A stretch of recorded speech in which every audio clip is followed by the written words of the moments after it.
Assalamualaikum warahmatullahi wabarakatuh. Salam sejahtera untuk rekan-rekan semuanya ya. Kita berjumpa kembali pada kuliah keamanan informasi 1, yakni materi pada pertemuan ke-6, yakni illicit data interception and access. Nah, illicit ini berarti secara ilegal ya, atau melanggar hukum istilahnya. Jadi intersepsi data dan mengambil akses secara ilegal.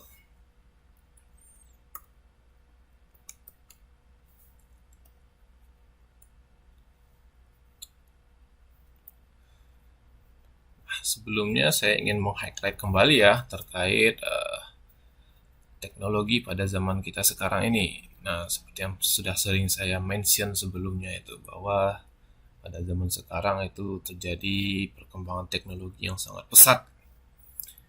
Nah, perkembangan teknologi yang sangat pesat inilah juga menyebabkan bertambah kompleksnya sebuah teknologi itu. Jadi yang awalnya mungkin hanya satu program, dua program, atau hanya individual program ya, namun zaman sekarang itu bahkan banyak sekali program yang berhubungan antar program lainnya. Jadi saling terhubung bahkan sekarang itu ya. Jadi semakin kompleks itu nanti sistemnya itu, atau bahkan itu interkoneksi antar sebuah program nantinya itu.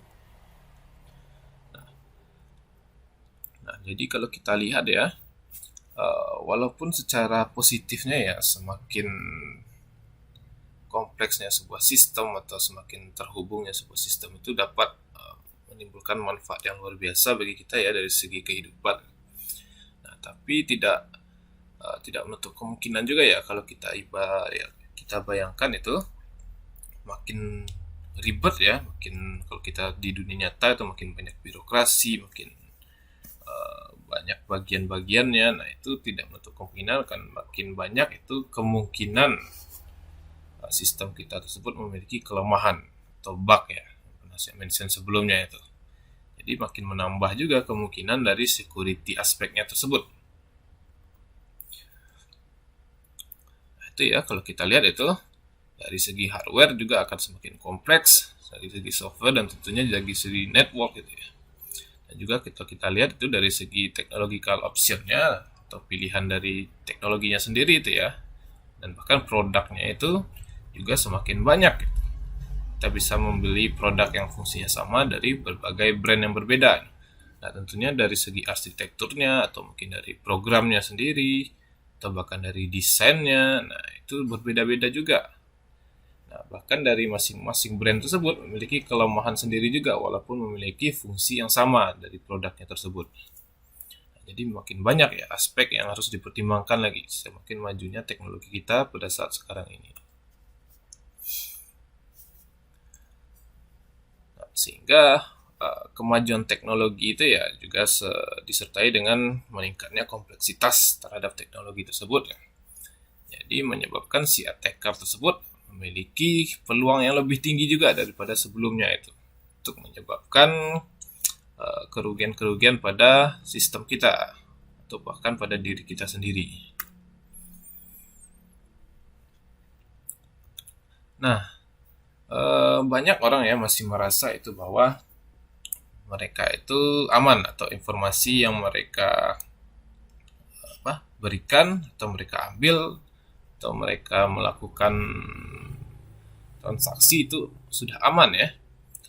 Nah, karena mereka merasa di diri mereka sendiri atau sistem mereka atau aplikasi mereka sudah melakukan security approach. Nah, begitu juga dengan sistem yang mereka komunikasikan. Aplikasi tersebut sudah terasa aman. Nah, padahal kenyataannya itu ya, informasi yang berjalan itu, nah itu tidak bisa kita jamin keamanannya sebenarnya itu. Karena banyak sekali ya cara atau metode itu bagaimana data tersebut bisa diintercept atau diubah itu ya, dimodifikasi itu secara ilegal itu. Ketika data tersebut berjalan di antara user dan aplikasi yang dituju.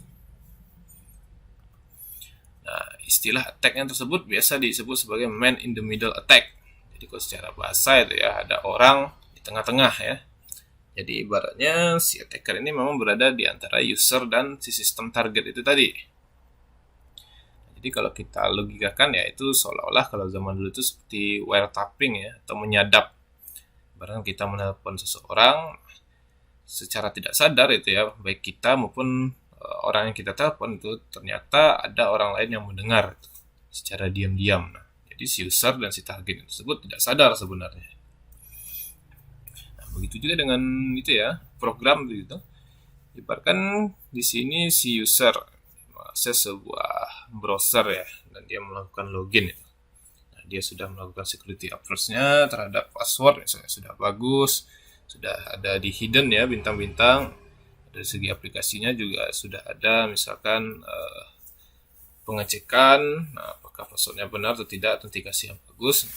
Tapi kita tidak bisa mengetahui ya apakah di tengah-tengah tersebut itu ada malicious program atau malware, di mana malware tersebut bisa jadi mencuri data kita atau bahkan mengubah data kita sehingga kita tidak bisa login nantinya itu.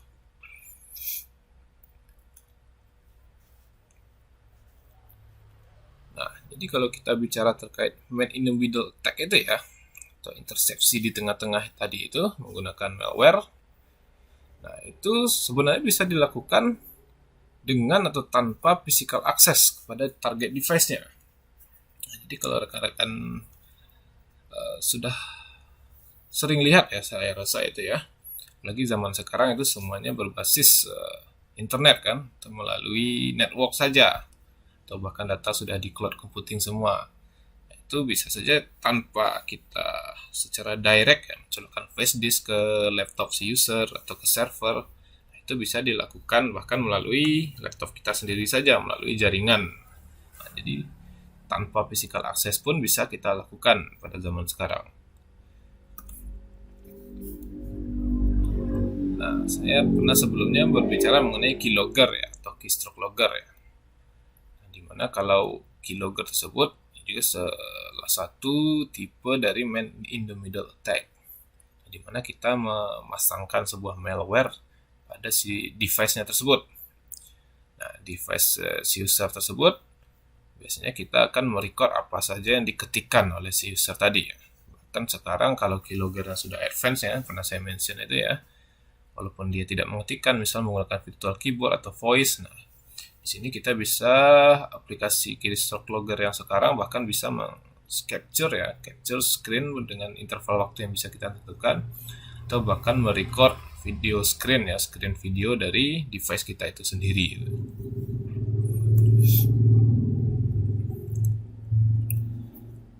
Nah, kalau kita lihat di sini ya, biasanya itu akan ditanamkan di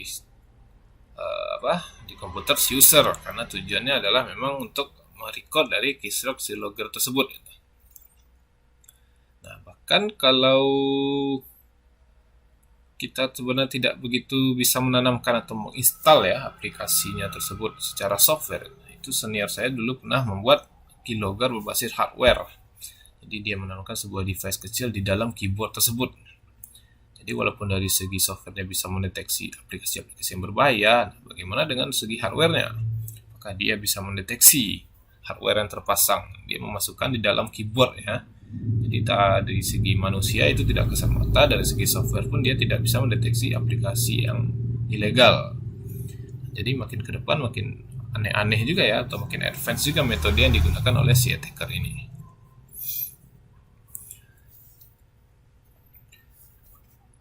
Nah, jadi ketika data tersebut dapat intercept secara ilegal tentunya itu ya, itu biasanya aspek confidentiality dan aspek integrity-nya lah yang terkompromis atau terpatahkan ya. Nah, kita bicara mengenai pengaksesan data secara ilegal tersebut ya, tentunya kita secara awal mengasumsikan bahwa yang untung tentunya adalah yang melakukannya atau si attacker tadi ya, karena dialah yang bisa memanfaatkan data tersebut itu. Kalau kita lihat tadi si man in the middle tadi. Nah, tapi kalau kita kaji ya, itu belum tentu mereka yang untung sebenarnya. Tidak selalu ya. Misalkan kalau mereka berhasil mencuri data kita, data sensitif kita. Mungkin saja mereka bisa memanfaatkan data tersebut untuk hal-hal yang melanggar hukum, tadi yang saya sebutkan ya. Nah, tapi bagaimana jika mereka tidak berhasil? Nah, tentunya mereka sia-sia, mungkin saja prinsipal sia-sia dari segi waktu kan, segi waktu, tools, dan sebagainya. Atau bahkan mereka bisa tertangkap, gara-gara mereka sendiri juga tidak begitu ahli dalam melakukan attack. Nah, jadi tidak selamanya si attacker tersebut yang selalu untung itu. Tergantung situasi dan kondisi. Nah, namun sejatinya kalau memang berhasil ya, kerugian yang ditimbulkan itu tidak hanya pada si user itu saja atau secara direct itu, bahkan secara indirect pun bisa. Nah, misalkan yang terserang itu hanya satu orang, tapi ya akibatnya bisa merusak nama baik perusahaan atau organisasi tempat orang tersebut. Karena kalau kita lihat ya, netizen zaman sekarang apalagi itu ya, mereka secara subjektif itu menyalahkan langsung saja secara garis besarnya, tidak menyalahkan atau mengkaji bagaimana kasus yang detailnya, bagaimana siapalah penyebab utama dan sebagainya. Atau bahkan secara indirect itu bisa saja menyebabkan bukan datanya lah penyebab kerugian tersebut, tapi misalnya reputasi dirinya sendiri. Nah, jadi banyak ya, bisa direct ataupun indirect itu akibat dari illicit data interception tadi. Nah, kembali kita bicara mengenai physical access ya di sini. Jadi kalau kita kaji ya physical access di sini itu mungkin lebih, kalau adik-adik sudah pernah menonton beberapa video yang saya berikan tersebut ya, atau bahkan memang paling banyak itu dilakukan memang secara langsung kita mendatangi sistem tersebut, entah itu berupa server atau komputer target kita atau device target kita ya. Karena apa? Kalau kita kaji ya, misalkan kita menerobos pintunya atau ruangan servernya, atau kita menerobos satpamnya ya, atau security-nya, atau bahkan kita menerobos kamera pengawasnya atau CCTV. Itu kan kita secara fisikal kita bertujuan untuk mengakses sistem tersebut gitu. Nah, jadi salah satu manfaatnya itu adalah kita mengurangi layer keamanan yang akan kita terobos kan. Nah, kalau kita bicara secara jarak jauh, mungkin kita harus menerobos lebih, misalkan dari segi network security-nya. Tapi kalau kita langsung secara fisikal mendatangi device tersebut, nah kita hanya perlu menerobos security device itu saja tanpa perlu jaringannya mungkin ya. Jadi lebih kurang lah beban si attacker tadi. Makanya secara physical access ini sangat banyak sebenarnya digunakan pada zaman sekarang atau zaman dahulu bahkan ya. Nah, jadi kalau si attacker tadi yang melakukan unauthorized physical access tadi, nah tentunya mereka bisa mengubah, membaca atau menghapus data kita. Atau yang kedua, mereka bisa melakukan atau menginstal, memasang ya malware itu tadi. Nah, fungsinya juga tergantung apa yang mereka inginkan tentunya. Sehingga kalau mereka bisa menanamkan malware, mereka bisa secara jarak jauh atau secara otomatis nanti merusak sistem kita nantinya. Atau bahkan mereka hanya ingin merusak hardware tersebut secara fisikal. Tentunya itu kan merupakan kerugian juga ya. Itu salah satu kerugian dari aspek security breach itu tadi. Bukan mencuri alat tersebut, atau kita mencuri servernya, CPU-nya, dan sebagainya.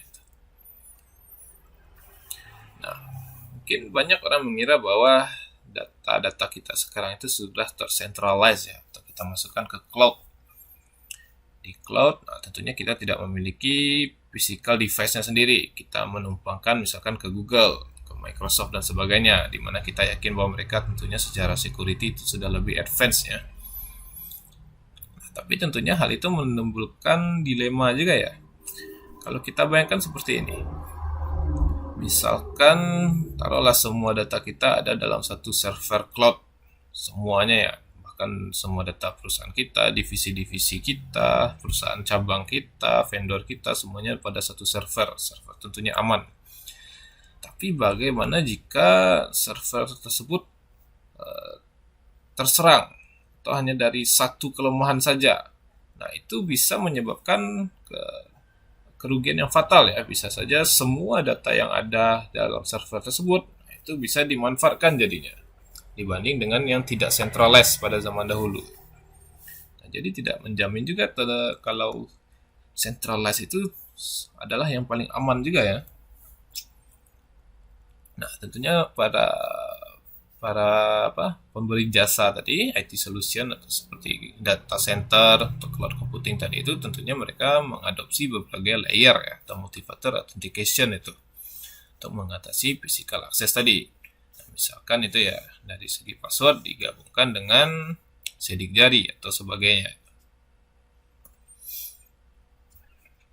Nah, pernah kita kaji dulu ya, sebagai attacker pun itu mereka harus memiliki method, opportunity, and motive atau MOM ya, dimana metode tersebut adalah skill atau tools untuk melakukan sebuah serangan. Nah, ketika mereka memiliki itu, mereka tentunya akan menunggu opportunity atau kesempatan ya, bagaimana mereka mengupload sebuah sistem tersebut baik secara fisikal atau jarak jauh. Nah, lalu terakhir tentunya mereka membutuhkan motivasi ya, motivasi atau alasan mengapa mereka melakukan attack tadi. Nah, kalau alasannya tidak jelas atau hanya setengah-setengah atau tidak begitu spesifik, mungkin itu bisa menyebabkan si attacker sendirilah menjadi rugi ya. Bisa jadi mereka ketahuan atau mereka itu tidak bersifat malicious kegiatannya, tidak berdampak buruk bagi sistem yang mereka serang. Nah, jadi ibaratnya kalau motifnya tadi itu pun motifnya tidak jelas tadi itu, nah itu tadi ya, itu attacking tersebut menyebabkan high risk juga pada si attacker itu. Nah, biasanya kalau orang-orang yang persiapannya tidak matang ya, ibaratkan dari MOM itu tadi tidak matang, nah mereka bisa menyebabkan ketahuan atau mereka sendirilah yang rugi itu ya. Dari yang pernah saya sebut tadi di awal itu, dari segi waktunya tentu sudah rugi itu, dari segi resource, segi apa lagi itu banyak ya. Jadi bisa saja itu berdampak balik, memantul ya dampaknya kepada mereka sendiri. Jadi sebagai attacker pun itu harus diperhatikan itu. Kalau tidak ya itu ujung-ujungnya adalah lah sebagai attacker yang terbongkar identitasnya, kalau kita lihat pada film yang pernah saya mention itu ya, atau bahkan masuk penjara itu. Nah, bicara mengenai social engineering, sebenarnya metode ini sudah dari lama ya, bahkan sebelum komputer tersebut ada secara fisik atau digunakan oleh manusia. Misalkan pada zaman dahulu ya, saya misalkan menganalogikan dengan cerita si Samson. Nah, mungkin versinya banyak, cuman kalau kita lihat salah satu versinya adalah di mana si Samson ini bersumpah ya kepada Tuhan, dia tidak akan memotong rambutnya sehingga dia mendapatkan kekuatan yang lebih dari manusia rata-rata, atau kekuatan super itu. Nah, tentunya kalau semakin menonjol ya seseorang, kalau kita dari segi manusia, tentunya banyak manusia lain yang tidak senang itu misalnya. Jadi ada lawannya itu yang tidak senang, mereka mengirim ya atau membayar seorang wanita yang cantik yang menarik perhatian si Samson ini. Nah, tujuannya adalah mencari tahu itu apa rahasia dari si Samson tersebut. Nah, tentunya karena si Samson tertarik, entah itu mungkin membutuhkan waktu yang lama atau metodenya yang lebih meyakinkan ya, akhirnya si Samson tersebut percaya dengan wanita tersebut. Jadi adalah ketika dia tidur ya, si wanita tersebut akhirnya tahu rahasianya setelah dia cukup dekat cukup lama itu. Ini rahasianya di rambut si Samson itu tadi. Lalu suatu saat ketika si Samson tidur, si wanita tersebut memotong rambut si Samson itu tadi. Sehingga yang terjadi adalah si Samson tersebut kehilangan kekuatannya dan dia disiksa. Pada gambar ini ya, matanya dibutakan itu ya, dan juga diikat, dikeroyok dan sebagainya. Dan pada akhirnya si Samson tersebut diperbudak ya oleh si lawan-lawannya itu tadi. Nah, analogi pada cerita tersebut sama ya terhadap social engineering itu. Jadi kita berbicara di sini mengenai human psikologis.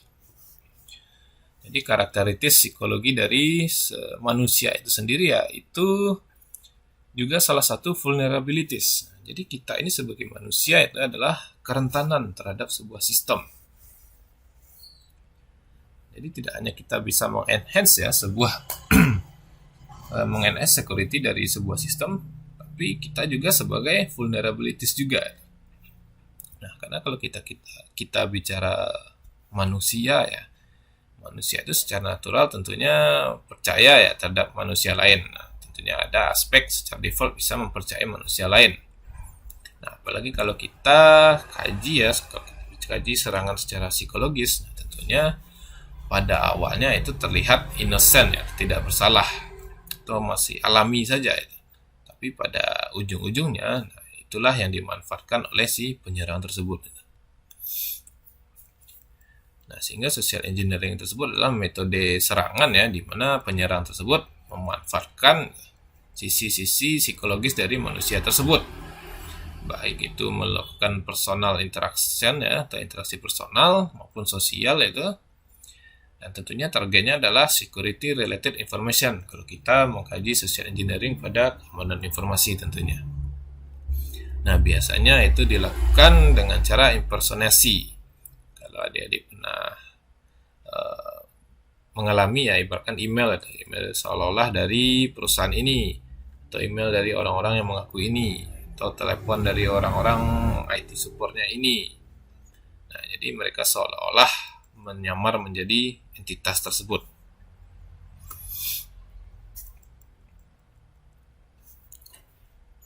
Nah, ini berkaitan juga dengan social engineering mungkin ya, atau dengan tipikal security breach yang sebelumnya itu.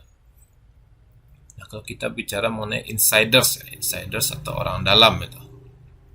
Jadi kebanyakan ya, atau memang kenyataannya sistem tersebut pada umumnya memang fokus untuk melakukan atau meningkatkan security pada sistemnya saja, itu secara hardware, software atau jaringan ya. Jadi mereka menambah perimeter defense tersebut untuk memprevent attack tadi ya, itu secara sistem saja. Tapi mereka biasanya menyepelekan ya yang namanya insiders atau orang dalam. Nah, contohnya itu ya, orang yang bekerja pada sebuah organisasi, atau misalkan saya sebagai dosen di FTI, atau bahkan rekan-rekan juga sebagai mahasiswa yang di FTI. Nah, karena misalnya ya, rekan-rekan itu tentunya memiliki sebuah akun ya di sini, contohnya akun Island itu, atau email kampus ya.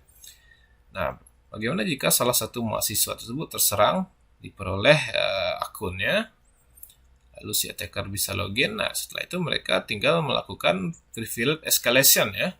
Jadi mengupgrade privilege mereka yang dari awalnya hanya mahasiswa, dengan metode mereka terus mereka bisa menjadi login dianggap sebagai dosen oleh sistem, atau dianggap sebagai admin ujung-ujungnya.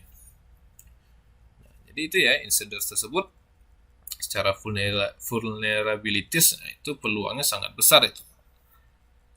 Apalagi jika digabungkan dengan social engineering itu tadi. Nah, tapi kita tidak bisa pungkiri ya, insider tersebut juga bagian daripada sebuah sistem tadi. Nah, jadi itu harus sangat diperhatikan, karena kalau kita lihat ya, dibandingkan dengan outsiders itu, insiders atau orang dalam itu tentunya memiliki privilege yang lebih. Contohnya tadi ya, adik-adik sebagai mahasiswa FTI tentunya memiliki akun FTI dibanding dengan orang luar yang tidak memiliki akun apa-apa. Tentunya itu lebih ada celah keamanannya nantinya. Dan tentunya menjadi target dari psychological attack tadi atau social engineering tadi, tentunya ditargetkan oleh si orang dalam itu tadi. Nah, itu kalau kita lihat hampir terjadi ya, atau hampir digunakan metode yang sama kalau dia dilihat pada film-film yang pernah saya mention sebelumnya itu. Nah, jadi kalau kita lihat bahkan dari si insider tersebut, kalau misalkan ada misbehavior ya, misalnya kelupaan dan sebagainya atau kecerobohan itu. Nah, tentunya kalau kita bicara kelupaan atau kecerobohan, dampaknya bisa malicious ataupun non malicious ya, yang pernah saya bilang di pertemuan sebelum-sebelumnya. Nah, itu bisa saja menyebabkan kerugian yang dampaknya luar biasa terhadap sistem itu sendiri. Jadi ingat, insiders are vulnerabilities.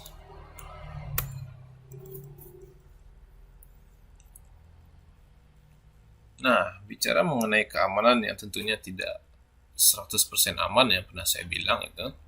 Nah, ujung-ujungnya bagaimana aksi kita selanjutnya kalau memang kenyataannya kita terserang ya. Nah, di sini ada yang namanya komputer forensik. Nah, komputer forensik ini sebenarnya adalah cabang ya atau bagian dari digital forensic science. Nah, kalau ada yang ingin tahu silakan dicari tahu sendiri, ini cakupannya cukup luas dari digital forensik ini ya. Tapi komputer forensik ini itu tentunya mereka lebih concern itu ya, mereka mencari fakta terkait information security incident. Jadi kalau ada kejadian terkait keamanan informasi, baik itu kebocoran atau penerobosan atau pengerusakan dan sebagainya, khusus ya kepada device tersebut misalnya. Nah, mereka intinya akan menjawab pertanyaan-pertanyaan yang ditimbulkan. Jadi mirip seperti forensik di aslinya ya, misalkan melakukan forensik terhadap mayat itu ya. Biasanya si dokter itu kan ingin menjawab pertanyaannya, kenapa orang tersebut bisa meninggal, jika meninggal apa penyebabnya, sudah berapa lama dan sebagainya. Jadi pada komputer forensik itu mirip ya konsepnya. Jadi mereka akan mencari fakta-fakta tersebut. Nah, biasanya itu kita menyewa tim khusus itu, atau memang orang khusus di perusahaan kita yang kerjanya khusus untuk itu, menginvestigasi dari event-event tersebut, untuk kejadian-kejadian kebocoran keamanan tadi. Nah, fakta-fakta yang didapatkan tadi terhadap pertanyaan tadi ya, misalkan kapan komputer kita itu diterobos, penyebabnya apa, siapa yang menerobosnya, apa dampak yang ditimbulkan. Jadi fakta-fakta yang didapatkan tersebut biasanya digunakan untuk membuktikan baik itu bersalah ataupun ketidakbersalahan daripada entitas yang melakukannya. Secara legal ya tentunya ini sudah dibawa ke ranah hukum nantinya itu. Jadi fakta tersebut itu often used to establish legal guilt or innocent. Jadi bisa membuktikan kita itu bersalah, bahkan bisa sebagai alat bukti kita itu tidak bersalah. Selanjutnya kita berbicara mengenai security through obscurity atau keamanan melalui ketidakjelasan ya. Nah, apa ketidakjelasan di sini ya? Security through obscurity itu adalah filosofi ya dari keamanan informasi itu, di mana kita yakin bahwa sistem kita itu tetap aman jika kita memanfaatkan mekanisme-mekanisme internal ya, yang biasanya itu bisa dibilang tidak diperhatikan atau tidak diserang biasanya, atau tidak bocor. Nah, misalkan itu daripada kita menanamkan password pada database, contohnya misalkan password admin ya, password admin kan biasanya hanya ada satu, jadi tidak perlu memerlukan database juga sebenarnya. Bisa kita hardcode saja di codingan itu ya, di baris codingannya langsung kita deklarasi variabelnya password admin dan user admin dan password admin itu. Nah, tapi bagaimana jika aplikasi tersebut ya bisa di reverse engineer sehingga mereka bisa mendapatkan source code-nya? Apakah itu mungkin atau tidak? Silakan rekan-rekan cari tahu ya, apakah zaman sekarang itu sudah mungkin kejadian tersebut dilakukan. Jadi misalkan aplikasi di Android tersebut ya menggunakan program yang kita bikin. Nah, daripada kita menerobos database-nya dan sebagainya, kita melakukan taruhlah yang namanya reverse engineer ya, sehingga kita mendapatkan file codingannya secara langsung. Nah, tentunya password yang terembed di source code tadi atau kita tuliskan di barisan codingan kita itu bisa dibaca oleh si attacker. Nah, contoh lain itu ada yang namanya unknown protection oleh IBM itu ya. Jadi zaman dulu itu IBM tersebut membuat sistem di mana sistem tersebut kalau kita ingin mencari data ya, kita itu harus tahu nama data tersebut secara eksplisit. misalkan data saya .txt, itu harus secara eksplisit. Kalau tidak, data tersebut tidak akan bisa kita akses atau tidak bisa ditemukan, bahkan kita dianggap sebagai si attacker itu tadi ya. Nah, jadi banyak sebenarnya metode-metode untuk menyembunyikan ya, atau meningkatkan keamanan itu dengan ketidakjelasan. Misalkan kalau contoh simpel saja, saya dulu pernah menyimpan file ya, itu di dalam folder yang tipikalnya tidak ada hubungannya dengan file tersebut. Misalkan filenya itu berupa sound decoder ya, atau MP3 itu. Saya masukkan ke folder yang by default kalau di Windows Explorer kan ada picture ya. Di picture tersebut saya bikin lagi folder dengan nama aneh-aneh. Dalam folder tersebut ada folder sampai sekian puluh folder ya, atau belasan folder, baru saya letakkan file di sana. Apakah itu aman? Tentu saja mungkin bisa jadi aman ya. Bisa jadi si attacker itu sudah menyerah untuk mencari, atau bahkan mereka tidak ada niat mencari karena tidak ada hubungannya secara logika nama folder tersebut dengan file yang ingin dicari. Tapi seiring berjalannya waktu, tentu saja lama-kelamaan file tersebut akan bocor juga. Jadi kita tidak menjamin juga ya, itu akan selalu aman. Nah, sehingga kalau kita berharap ya melakukan atau meningkatkan keamanan melalui ketidakjelasan sebuah sistem itu tadi, itu sebenarnya bisa dikatakan strategi yang jelek ya. Karena informasi atau data yang ingin kita rahasiakan tadi itu lambat laun pasti itu ya. Lambat laun tentunya akan terbongkar itu. Kita hanya menunggu waktu saja. Jadi kita tidak boleh hanya berharap pada ketidakpastian itu tadi saja, atau berusaha merahasiakan file itu tadi. Jadi kita harus mau tidak mau mendeploy ya security method. Security of a system must not depend on secrecy alone.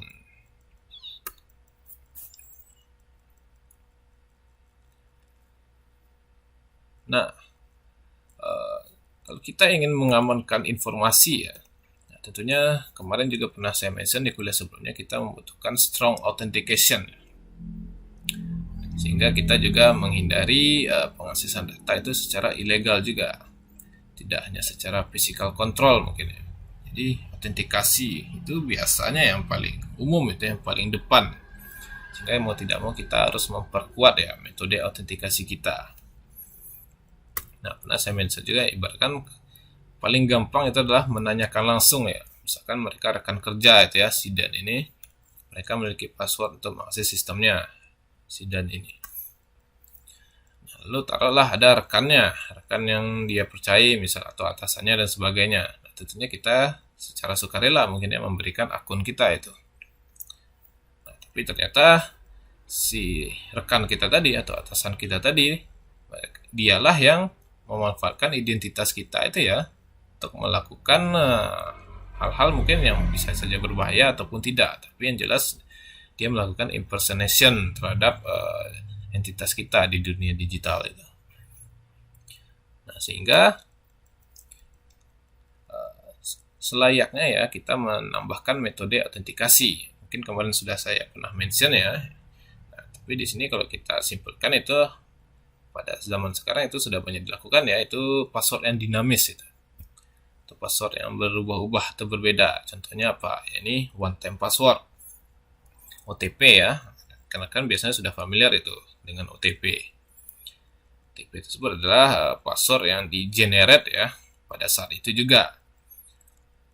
Nah, berikutnya ada synchronous token. Synchronous token ini juga berhubungan dengan OTP itu deh. Jadi keempat itu saling berhubungan sebenarnya.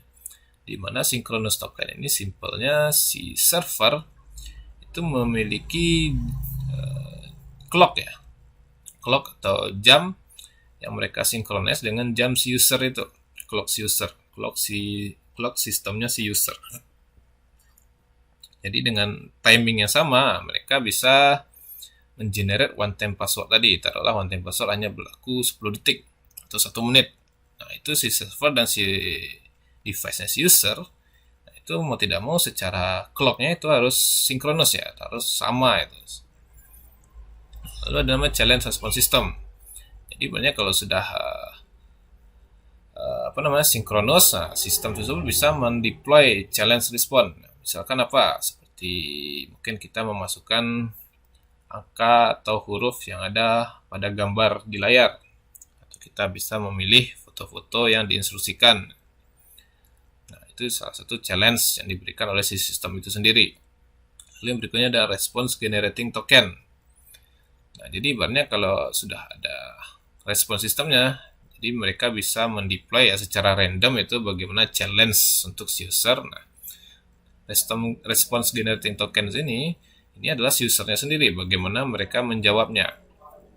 Nah, tentunya mereka menyelesaikan challenge itu tadi, mereka harus dalam range waktu ya, range clock yang sudah disetkan oleh si sistem itu sendiri.